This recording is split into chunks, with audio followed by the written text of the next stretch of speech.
दोस्तों नमस्कार। Study portal में आप सबका स्वागत है। मैं आपका साथी और गाइड डॉक्टर विजय। दोस्तों डीएसएसबी के लिए जो पॉलिटिकल साइंस का सिलेबस होता है पीजीटी में, उसकी आज हम बात करेंगे।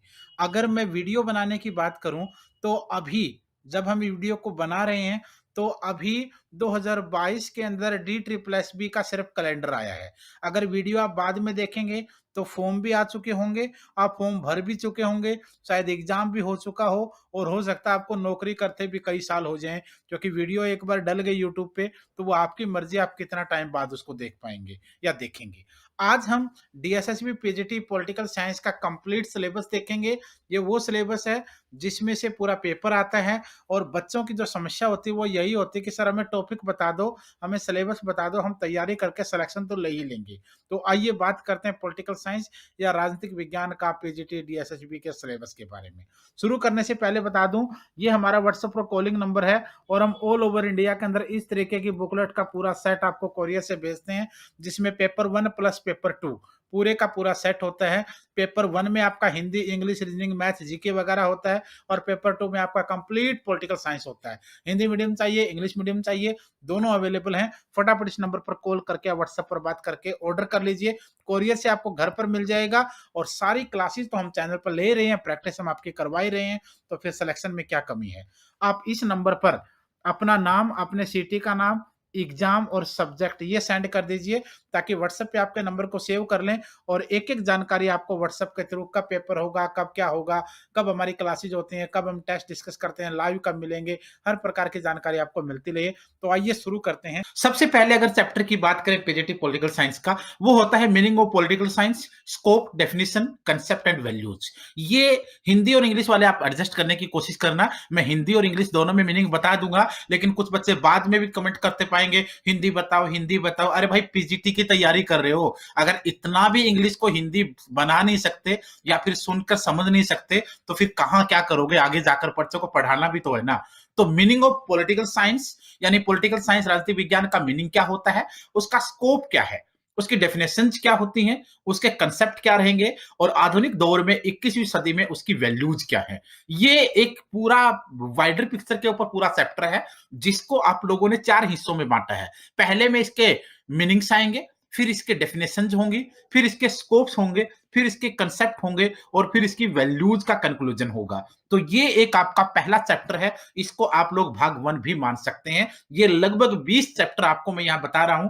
मैं कोशिश करूंगा कि 100 तो चलो मैं नहीं बोलता हूं, लेकिन मैं कोशिश करूंगा कि 95% तक सिलेबस आपका यहां कवर हो जाए और उसमें से अगर आप अच्छी तैयारी करेंगे तो मैं कोशिश करूंगा कि आपको जितने ज्यादा नंबर हो सके वो इस पोर्शन से मैं सब्जेक्ट वाले से दिलवा पाऊं। तो पहला क्वेश्चन जो टॉपिक आपका वो आपका ये रहेगा। दूसरे टॉपिक की अगर बात करें, दूसरा है पॉलिटिकल थ्योरीज। जितनी भी पॉलिटिकल थ्योरीज हैं, क्योंकि ये थ्योरीज वाले चैप्टर से होता है, थ्योरीज वाले बुकलेट से होता है जो आपका मास्टर डिग्री में होता है। तो पॉलिटिकल क्योंकि मैं आप लोगों ज्यादातर बच्चे जानते ही हैं, क्लासेज मेरे लेते हैं यूपीएससी वगैरह की, और मैंने भी पीजीटी पॉलिटिकल साइंस से ही मैंने पीजी किया, एमफिल किया, जेआरएफ नेट और पीएचडी डीयू से मैंने इसी में किया था और मेरा आईएएस में भी मेंस में मेरा पॉलिटिकल साइंस ही रहा है। तो इसलिए हिस्ट्री और पॉलिटिकल साइंस पे मैं कोशिश करता हूं कि ज्यादा से ज्यादा आप लोगों को मटेरियल दिया जाए। तो पॉलिटिकल थ्योरीज जो है वो आपका चैप्टर नंबर 2 होगा। इसमें सभी थ्योरीज होंगे, नेशनल और इंटरनेशनल सभी थ्योरीज होंगी, जिनके बारे में मैंने नोट्स में भी डिस्कस किया है। उसके बाद अगर बात करें तीसरा चैप्टर, वो है आईपीएस का, Indian political system. Indian political system एक यूनिट है और इस इंडियन पॉलिटिकल सिस्टम में काफी सारे चैप्टर आ जाएंगे। जैसे कि जिन बच्चों ने मास्टर डिग्री रेगुलर किया हो या प्राइवेट किया हो, कॉस्मेटिक्स किया हो, आपको आईपीएस का एक अलग सब्जेक्ट होता है, एक पेपर होता है और उसमें से आपका इंडियन पॉलिटिकल सिस्टम के चैप्टर होंगे। इसमें क्या क्या होगा, जैसे number 1 Indian constitution, it's background, sources and changing in it. यानी भारतीय संविधान, इसका बैकग्राउंड क्या रहा है, इसके स्रोत क्या रहे हैं, सोर्सेज क्या रहे हैं और इसमें क्या-क्या चेंजिंग अब तक बन चुके हैं। यानी भारतीय संविधान, बैकग्राउंड, सोर्सेज, चेंजिंग, अमेंडमेंट्स, ये कंप्लीट आर्टिकल्स, भाग, शेड्यूल्स, अनुच्छेद, जिसको कंप्लीट रूप से आप देखेंगे तो ये एक चैप्टर होगा। और ये चैप्टर मैंने लगभग एक सवा घंटे का चैप्टर मैंने बना के अपलोड कर रखा है। इस वीडियो के डिस्क्रिप्शन में मैं लिंक भी दे दूंगा उसका, प्लीज उसको देखिए। ये मेरा दावा है कि अगर उस लेक्चर को आप देख लेंगे ना, तो इंडियन पॉलिटिकल सिस्टम के अंदर जो कॉन्स्टिट्यूशन का पार्ट है, इससे कोई क्वेश्चन आपका नहीं बचेगा। और ये भी गारंटी है कि पॉलिटिकल साइंस के अंदर कॉन्स्टिट्यूशन के टॉपिक से क्वेश्चन ना आए, ये कभी हो नहीं सकता और न कभी हुआ है। तो पहला चैप्टर आपका आईपीएस में मान लीजिए, वैसे चौथा मान लीजिए, तो ये आपका कॉन्स्टिट्यूशन सिस्टम रहेगा। इसमें कंप्लीट होगा पूरे का पूरा कॉन्स्टिट्यूशन। उसके बाद 5वें नंबर पर बात करेंगे तो इंडियन पार्लियामेंट होगा। पार्लियामेंट के भाग, पार्लियामेंट के अंग, पार्लियामेंट की committees, houses, formations and powers, ये सब कुछ आपका पार्लियामेंट में रहेगा। सबसे पहले पार्लियामेंट के बारे में, उसके भाग कितने होते हैं, उसके अंग कितने होते हैं, उसकी कमेटियां कौन सी होती हैं, हाउसेज के जितने भी, चाहे राज्यसभा हो, चाहे लोकसभा हो, चाहे लोअर हाउस हो, चाहे अपर हाउस हो, चाहे इसको परमानेंट बोले, चाहे इसको टेम्पररी बोले, चाहे इसको ऊपर वाला सदन बोले, चाहे नीचे वाला, इसके काम करने के तरीके क्या होते हैं, इसके नॉर्म्स क्या होते हैं, इनकी पावर्स क्या होती हैं, इनके मतलब जितने भी पूरा वाइडर पिक्चर पे आपको पार्लियामेंट मिलेगा वो होगा। इसकी वीडियो भी मैंने अपलोड कर दी है, वो भी मैं आपको दिखा दूंगा और नए सिरे से भी मैं सबके साथ डिस्कस करूंगा। तो ये पार्लियामेंट जो सिस्टम है आपका इंडिया का, हमने कहां से लिया, हमने इंग्लैंड के संविधान से लिया, वहां पर कॉमन हाउस था, हमने लोकसभा बना दिया, वहां पर लॉर्ड हाउस था, हमें राज्यसभा बना दिया, किसका कार्यकाल कितना, किसके सदस्य कितने, कब तक कार्यकाल रहेगा, क्या पावर्स होती हैं, किसका अध्यक्ष चेयरमैन होता है, किसका स्पीकर होता है, किसकी कौन सी कमेटियां होती हैं, किस कमेटी में किसके कितने मेंबर्स होते हैं, ये तमाम चीजें जो है आप लोगों को यहाँ पर डिस्कस करनी होती हैं। और खासकर पार्लियामेंट की जिम्मेदारियां, आप सोच सकते हो इंडिया के अंदर पूरे का पूरा सिस्टम इसी के आधार पर चलता है। तो ये 5वां चैप्टर है। छठे चैप्टर की बात करेंगे लेजिस्लेचर। लेजिस्लेचर होगा आपका, स्टेट गवर्नमेंट होगा और it's role in modern era. यानी अब पार्लियामेंट की जब बात कर रहे हैं तो हम सेंट्रल गवर्नमेंट की बात कर रहे हैं, और जब लेजिस्लेचर और स्टेट लेजिस्लेचर की बात कर रहे हैं तो इसका मतलब हम लोग नीचे राज्य लेवल कर आ गए हैं। ऊपर आपके पास संसद है, तो नीचे आपके पास विधानसभा है, विधान परिषदें हैं, और नीचे का पूरा आपका स्टेट का स्ट्रक्चर आपको दिखेगा। यानी पार्लियामेंट से हमने सेंटर को देख लिया, स्टेट गवर्नमेंट और स्टेट लेजिस्लेचर से हमने स्टेट को देख लिया। तो ये दोनों चलेंगे, आपको दोनों ध्यान रखना है। कभी वो लोकसभा की पावर पूछते हैं, राज्यसभा की पावर पूछते हैं, कभी विधानसभा की पूछते हैं, कभी विधान परिषद की पूछते हैं, कभी उनका कार्यकाल पूछते हैं, कभी नीचे वालों का कार्यकाल पूछते हैं। ये आप लोगों को एक बार देखना पड़ेगा। उसके बाद 7वां चैप्टर आपका है प्रेसिडेंट। ये आईपीएस सिस्टम में आता सब ये। 7वां है आपका president, vice president, governor and lieutenant governor. ये मैंने सबको एक ही ये यूनिट बना दी है मैंने, क्योंकि अगर एक बोलता मैं 7वां चैप्टर प्रेसिडेंट बोलता, 8वां वाइस प्रेसिडेंट बोलता तो बहुत बड़ा हो जाता, लेकिन टॉपिक वही होंगे। आपको टॉपिक टू टॉपिक चलना है, आपको टॉपिक टू टॉपिक चलना है, बाकी कुछ नहीं देखना है। तो 7वां आपके लिए रखा मैंने प्रेसिडेंट, यानी पूरे का पूरा प्रेसिडेंट का चैप्टर मैंने भी अपलोड किया है, वैसे आप भी पढ़ सकते हैं, नोट्स में भी हमारे होगा। प्रेसिडेंट के जितना भी पूरा टॉपिक आएगा, प्रेसिडेंट की पावर क्या है, प्रेसिडेंट किस आर्टिकल से किस आर्टिकल तक है, प्रेसिडेंट के पास विधायी शक्तियां कितनी होती हैं, दया याचिका शक्तियां कितनी होती हैं, जितना भी आपका अपॉइंटमेंट पावर्स कितनी होती हैं, तो ये सारी चीज, कितने क्या क्या क्या काम कर सकता है, कैसे चुना जाता है, कितना कार्यकाल होता है, कितनी पेंशन होती है, कौन ओथ देता है, कौन उसका कार्य करता है, हटाने का इम्पीचमेंट प्रोसेस क्या होता है, तमाम चीजें आपको प्रेसिडेंट में भी मिलेंगी, वाइस प्रेसिडेंट में भी मिलेंगी, गवर्नर में भी मिलेंगी और एलजी में भी मिलेंगी। प्रेसिडेंट में और क्वेश्चन अगर बढ़ जाते हैं तो प्रेसिडेंट को आप कई चीजों से, भारत का पहला नागरिक होता है, देश में रबड़ स्टैंप के नाम से आलोचना इसकी की जाती है, तीनों सेनाओं का सुप्रीम कमांडर होता है। तो ये जो तमाम चीजें हैं, ये आपको भारत के संविधान, भारत का संवैधानिक मुखिया होता है, हालांकि व्यवहारिक मुखिया प्राइम मिनिस्टर आ जाएगा फिर। तो उसी के तरीके से आपका वाइस प्रेसिडेंट आ जाएगा, वाइस प्रेसिडेंट जिसको आप लोग राज्यसभा का चेयरमैन भी मानते हैं आगे चलकर। तो वैसे गवर्नर और एलजी, ये इनके पास एक्स ऑफिशियो पावर्स भी होती हैं, जिनको आप पदेन शक्तियां बोलते हैं, वो भी आपको देखनी है। उसके बाद अगर बात करें 8वें नंबर पर, तो ये है judiciary system in India. Bharat के अंदर जो न्यायिक प्रणाली है पूरी, चाहे सुप्रीम कोर्ट हो, चाहे हाई कोर्ट हो, चाहे सेशन कोर्ट हो, चाहे लोकल कोर्ट हो, चाहे पीआईएल जैसी चीजें हों, ये सारे का सारा आपका जुडिशरी सिस्टम में आएगा। भारत के अंदर आप सोच सकते हो, चाहे विधान पालिका हो, चाहे कार्यपालिका हो, चाहे न्यायपालिका हो, हर किसी का अपना क्षेत्र बटा हुआ है। तो इंडिया का पूरा जुडिशरी सिस्टम देखना है। पहले आपने सुप्रीम कोर्ट को देखना है, फिर मेन आपका यहीं पर आ जाएगा, सुप्रीम कोर्ट किस आर्टिकल में है, कहाँ पर जितने कितने आप लोगों को कितने जजेस होते हैं, क्या उनके अधिकार होते हैं, कौन उनको शपथ दिलाता है, कौन उनकी नियुक्ति करता है, कैसे उनको हटाया जाता है, अब तक किसको हटाया गया है, अभी वर्तमान में कौन है, कितने नंबर का है, नियुक्ति कौन करेगा, तमाम चीजें आप लोगों को वहां पर देखनी पड़ेंगी। उसके साथ साथ आप लोग हाई कोर्ट्स का स्ट्रक्चर देखेंगे, सेशन कोर्ट्स का देखेंगे, लोकल कोर्ट यानी लोक अदालतों के बारे में देखेंगे, और पीआईएल पब्लिक इंटरेस्ट लिटिगेशन जनहित याचिका भगवती जी जिसको पीएन भगवती जिनको माना जाता है, वो इनके फाउंडर रहे हैं एक जमाने में, लोकल कोर्टों के भी और इनके भी। तो ऐसी चीजों को भी आपको पढ़ना पड़ेगा, और जो मेन मेन डिसीजन हैं उनको भी, सुप्रीम कोर्ट के डिसीजन को आपको ध्यान रखना पड़ेगा, चाहे वो गोलकनाथ है, चाहे वो शंकरी प्रसाद है, जितने भी फेमस है, चाहे वो एसिड अटैक डिसीजन रहा है, चाहे वो ट्रांसजेंडर का रहा है, चाहे वो ट्रिपल तलाक रहा है, चाहे वो राम मंदिर रहा है, चाहे वो सबरीमाला रहा है, ये सारी चीजें आपको देखनी है। 9वें नंबर पर आपका आएगा central election commission and state election commission and its image in 21st century EVM VVPAT ETC. ये आपके लिए फिर एक यूनिट टाइप मैंने चैप्टर बनाया है। इसमें हालांकि वैसे सिलेबस में देखोगे तो 5 बना रखे, इसके चैप्टर पर उसका कोई मतलब नहीं होगा। सेंट्रल इलेक्शन कमीशन भारत के अंदर सीईसी बोलते हैं, उसके साथ साथ उसकी स्टेट ब्रांचेज होती हैं, स्टेट इलेक्शन कमीशन जिनको बोलते हैं, जो राज्य के अंदर पंचायतों थर्ड टायर सिस्टम के चुनाव करवाते हैं।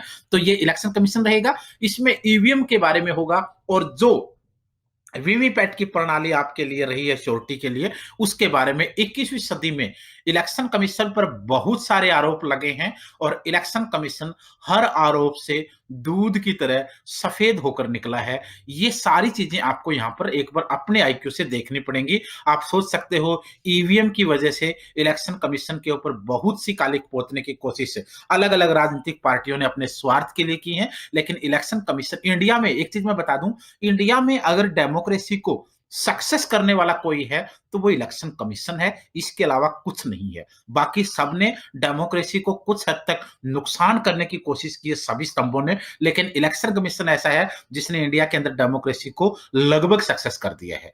तो ये पूरा चैप्टर मैंने बना भी रखा है, और आप इसको देख भी सकते हैं। तो ये आपका इसका रहेगा। उसके बाद 10वें नंबर पर आपका रहेगा general topic of public administration, जो थोड़े बहुत पब्लिक एडमिनिस्ट्रेशन के जनरल टॉपिक्स होते हैं, चाहे वो ब्यूरोक्रेसी है, चाहे वो इसके कंसेप्ट हैं, चाहे इसकी थ्योरीज हैं, वो चीज आप लोगों को इसमें एक बार, प्रमोशन है, रिक्रूटमेंट है, नियुक्ति है, वो आपको एक बार देख लेना है, क्योंकि पब्लिक एडमिनिस्ट्रेशन वाले बच्चे भी इसमें अप्लाई करते हैं। उसके बाद 11वें नंबर पर है Indian and international political thinkers and their thoughts. ये मैंने शुरू में आपको बताया था थ्योरी वाला चैप्टर, उसी को आप आगे कैरी फॉरवर्ड करेंगे। और ये पॉलिटिकल थिंकर जितने भी हैं, चाहे वो इंडिया के हैं, चाहे वो इंटरनेशनल हैं, होब्स है, जॉन है, लोक है, रूसो है, भारत के तरह कौटिल्य जैसे लोग हैं, मिल है, मतलब बहुत सी चीजें आपको यहाँ पर लोहिया से लेकर के बहुत सारे चैप्टर्स को आपको देखना पड़ेगा। तो ये पॉलिटिकल थिंकर एंड उसके थॉट्स रहेंगे।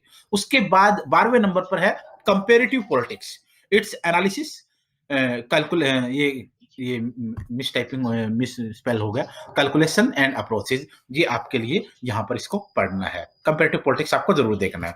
Indian constitution bodies, Indian constitution bodies के अंदर आप लोगों को जितनी भी कॉन्स्टिट्यूशन बॉडीज हैं भारत की, वो आपको देखनी है, और फिर ऑटोनोमस एंड एडवाइजरी बॉडीज, संवैधानिक और गैर संवैधानिक जितनी भी बॉडीज होती हैं, चाहे वो योजना आयोग है जिसको नीति आयोग बना दिया गया, चाहे भारत के अंदर आप लोग एनडीसी है, राष्ट्रीय एकता मिशन है, उसके साथ सीबीसी है, सीआईसी है, सीएससी है, सीईसी है, सीएजी कैग है, अटॉर्नी जनरल है, इसके साथ महिला आयोग है, अनुसूचित आयोग है, जनजाति आयोग है, तमाम जितनी भी संवैधानिक और गैर संवैधानिक संस्थाएं हैं, उनके बारे में भी आपको एक बार चैप्टर, आप लोग सीबीआई जैसी संस्थाएं हैं, सीबीसी जैसी संस्थाएं हैं, ईडी जैसी संस्थाएं हैं, जिनके ऊपर आजकल सबसे पहले आरोप लगता है, तो ये मशीनरी के ऊपर काम करने का। तो ये आपको, ये भी आपको छोटे छोटे चैप्टर्स हैं, ज्यादातर मैंने कवर कर रखे हैं, बट मैं कर भी दूंगा, आप अगर दोबारा बोलेंगे तो कोई दिक्कत नहीं है।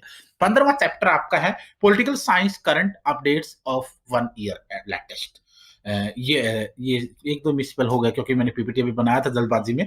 तो political science current updates of 1 year, ये लगभग 1 साल का सिनेरियो आपको। हालाँकि एग्ज़ाम से पहले जो करंट अफ़ेयर होती है वो 5 से 6 महीने की होती है। लेकिन आपकी सब्जेक्ट की जो करंट होती है ना, वो लगभग 1 साल की होती है। क्योंकि 1 साल के अंदर आपके पॉलिटिकल सिस्टम में कितने चेंजेज़ हुए हैं, वो बहुत मैटर करते हैं। बड़े-बड़े पदों के लोग बदल जाते हैं, बड़े-बड़े पदों के ऊपर नए डिस्प्यूट आ जाते हैं, बड़े-बड़े पदों के ऊपर बर्निंग इश्यूज़ आ जाते हैं। तो ये आपको लगभग 1 साल का पीछे अपडेट कर लेना है। उसके बाद 16वां है India as world power in last 5 years. पिछले 5 से 7 सालों में इंडिया जो एक वर्ल्ड पावर के रूप में उभरा है, उसके रिलेटेड भारत के इंटरनेशनल रिलेशंस पर क्वेश्चन पूछे जा सकते हैं, क्योंकि इंडिया ही है जो आपको इस तरीके की अलग-अलग चीज़ों में नज़र आएगा। जैसे 17वें चैप्टर में उन लोगों ने डिस्कस किया है, India's relation between 2 ideology countries with balanced approach. Bharat का 2 आइडियोलॉजी के अलग-अलग आइडियोलॉजी के देशों के बीच में जो बैलेंस अप्रोच रहा है, उसके बारे में पूछा जा सकता है, क्योंकि भारत एक तरफ अमेरिका से बात करता है, दूसरी तरफ रसिया से बात करता है। दोनों की सोच अलग है। एक तरफ भारत अमेरिका से बात करता है, दूसरी तरफ नॉर्थ कोरिया से बात करता है। दोनों एक-दूसरे के अपोजिट हैं। एक तरफ अमेरिका से बात करता है, दूसरी तरफ चाइना से बात करता है। दोनों अपने ट्रेड वॉर में बिल्कुल अपोजिट हैं। तो ये अगर आप देखें एक तरफ भारत यानी बहुत बड़ा अप्रोच है और ये 2 ऐसी नाव जो बिल्कुल अपोजिट दिशा में चल रही हैं, ऐसी नाव पर सवार होने की हिम्मत भारत कर रहा है इस सदी के अंदर। तो ये बहुत बड़ी ताकत होती है क्योंकि 2-2 दुश्मन भारत आज आप देखिए ईरान और अमेरिका दोनों से भारत मीडिएटरशिप कर रहा है भारतीय प्रधानमंत्री आप सोचिए तो ये बहुत बड़ी बात होती है हालांकि ये एक अलग कंसेप्ट होगा उसके बाद 18वां है मोस्ट इंपोर्टेंट भाई फंडामेंटल राइट्स डीपीएसपी और मॉरल ड्यूटी जितने भी चैप्टर्स होते हैं उनमें चाहे संविधान का हो चाहे फंडामेंटल राइट हो क्वेश्चन 100% होता है तो भारत के जितने भी आपके पास मौलिक अधिकार हैं चाहे वो कहां से लिए किस आर्टिकल में है कौन से भाग में है किस आर्टिकल से कहां तक है कितने हैं खत्म कौन सा किया गया कब किया गया 14 में क्या है 15 में क्या है 16 में क्या है 17 में क्या है 19 में क्या है 32 में क्या है 23 24 मतलब कंप्लीट आपको फंडामेंटल टॉपिक को डिस्कस करना है ये वीडियो मैंने बना रखी है DPSP directive principle of state policies यानी राज्य के नीति निर्देशक सिद्धांत ये भी आपके टॉपिक रहेगा और मोरल ड्यूटी नैतिक कर्तव्य मोल कर्तव्य या मूल कर्तव्य बोल सकते हो ये भी आपके रहेगा और इनमें सबसे जो जरूरी चीजें हैं ना फंडामेंटल राइट्स हमने अमेरिका से लिए डीपीएसपी हमने आयरलैंड से लिए मोरल ड्यूटी हमने यूएसएसआर से लिए फंडामेंटल राइट 3 भाग में है डीपीएसपी 4 में है मोरल ड्यूटी 4 ए में है फंडामेंटल राइट 12 से 35 है डीपीएसपी 36 से 51 है मोरल ड्यूटी 51 है ये आपको सीरीज बनानी है ये सीरीज आपको बनानी है और इसी तरीके से आप इसको आराम से इजीली कवर कर जाओगे कोई दिक्कत नहीं है उसके बाद 19वां local government Panchayati Raj with backgrounds to 3 tier approach local government स्थानीय सरकारें जिसको स्वशासन बोलते हैं आप लोग पंचायती राज बलवंत राय मेहता की कमेटी के द्वारा शुरुआत 2 अक्टूबर 1959 को राजस्थान के नागौर से शुरू लॉन्चिंग हुई और भारतीय संविधान के अंदर 1992 में 73वां 74वां संविधान संशोधन करके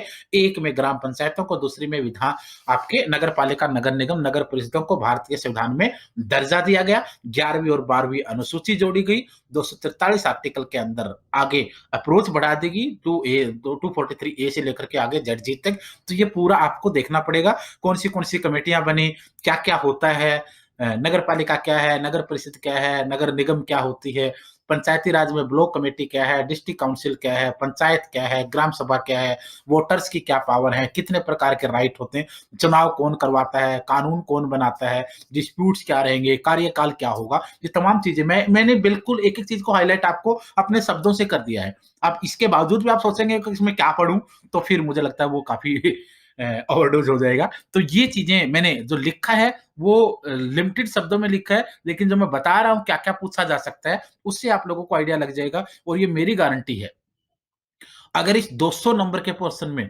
बताए गए सिलेबस के अकॉर्डिंग रहोगे ना तो मैं 150 प्लस ले जाने की हिम्मत रखता हूं ये मेरी गारंटी है क्योंकि जब मैंने एमफिल के साथ एमए के बाद जब मैंने नेट और जेआरएफ किया तब भी मेरी कोशिश यही थी यूपीएससी वाले बच्चों को पीसीएस वाले बच्चों को जब करवाता हूं तब भी यही कोशिश होती है और यूजीसी नेट से लेकर के हर जगह मैं कोशिश करता हूं कि ज्यादा से ज्यादा चीजों को पकड़ में आ जाए उसके बाद आप लोग ऑटोमेटिकली आंसर ले लोगे 20वां है दोस्तों बहुत इंपॉर्टेंट है all Indian burning issue H Ram मंदिर सीडब्ल्यू एनपीआर एनआरसी ट्रिपल तलाक सबरी टेम्पल और इसके साथ साथ दूसरे बाकी जो होते हैं इनको बैलेंस स्ट्रेटजी से आपने पढ़ना है। इनके फैक्ट देखने हैं, इमोशनल नहीं होना है। आप इसके खिलाफ हैं या नहीं है वो नहीं देखना है। आपके हक में है या नहीं है ये नहीं देखना है। आपको अच्छा लगता है, बुरा लग रहा है ये नहीं देखना है। अभी होना चाहिए था, नहीं होना चाहिए ये आपको नहीं देखना है। आपने इसके फैक्ट देखने हैं। आपने इसके इंडिया में फैक्ट देखने हैं। इसके रूल्स, रेगुलेशंस, एक्ट, फैक्ट, बस दैट्स ऑल। यहाँ पर इमोशनल नहीं है। यहाँ पर चीजें आपको पढ़नी पड़ेंगी क्योंकि हम जो चीजें हमारे साथ हो रही हैं, हमारे आसपास चल रही हैं, उनको आपको पॉलिटिकल डायमेंशंस में देखना पड़ेगा। ये आपका यहाँ वाला चैप्टर रहेगा। तो ये तमाम वो चीजें थी भाई जो मैंने कोशिश की थी कि मैं आप लोगों को इनके बारे में बताऊंगा। I try to mention all things in simple and open way. मैंने कोशिश की है कि सभी चीजों को सिंपल और ओपन वे में आपके सामने रखा जाए। I will try to upload all videos on channel as soon as possible. मैं कोशिश करूंगा सभी वीडियोज को चैनल पे जल्दी अपलोड कर दिया जाए क्योंकि आप लोगों को तैयारी करने का उसमें अच्छा मौका भी मिलेगा। और फिर वही बात कहूंगा कि अगर आप लोग तैयारी स्टडी मटेरियल ऑर्डर करना चाहते हैं तो बिल्कुल शौक से कीजिए। पूरे भारत में आप लोगों को भेजा जाता है। चाहे आपको किसी भी इंडिया के किसी स्टेट में हो, जिस दिन आप एड्रेस भेजकर या ऑर्डर करेंगे, यानी कहने का मतलब है उसी दिन आपको ये भेज दिया जाएगा और स्लिप मिल जाएगा शाम तक और 1-2 दिन के अंदर आपको डिलीवर हो जाता है। That's all. और अगर आप डीएसएसबी की तैयारी कर रहे हैं, जीएसएसबी उसके साथ नाम, फिर पॉलिटिकल साइंस और उसके साथ सीटी लिख करके आप मुझे इस नंबर पर व्हाट्सएप कर सकते हैं। जितनी भी जानकारी होंगी मैं आपको सेंड करवाता रहूंगा। कोशिश रहेगी ज्यादातर वीडियोस अपलोड कर दी जाए। आज के लिए इतना ही था। वीडियो कैसी लगी कमेंट करके प्लीज जरूर बताएं क्योंकि कहीं भी कोई भी आपको ये इस तरीके की एक एक बारीकी वाली चीजें नहीं बताएगा। ये मेरा दावा है क्योंकि मैं चाहता हूं कि कम से कम आप लोग सिलेक्शन तक पहुंचो तो। और उसके साथ तमाम वीडियोस आपके लिए मैंने अपलोड कर ही रखी हैं। उसके लिए आप लोग देखते रहिए। धन्यवाद। आज के लिए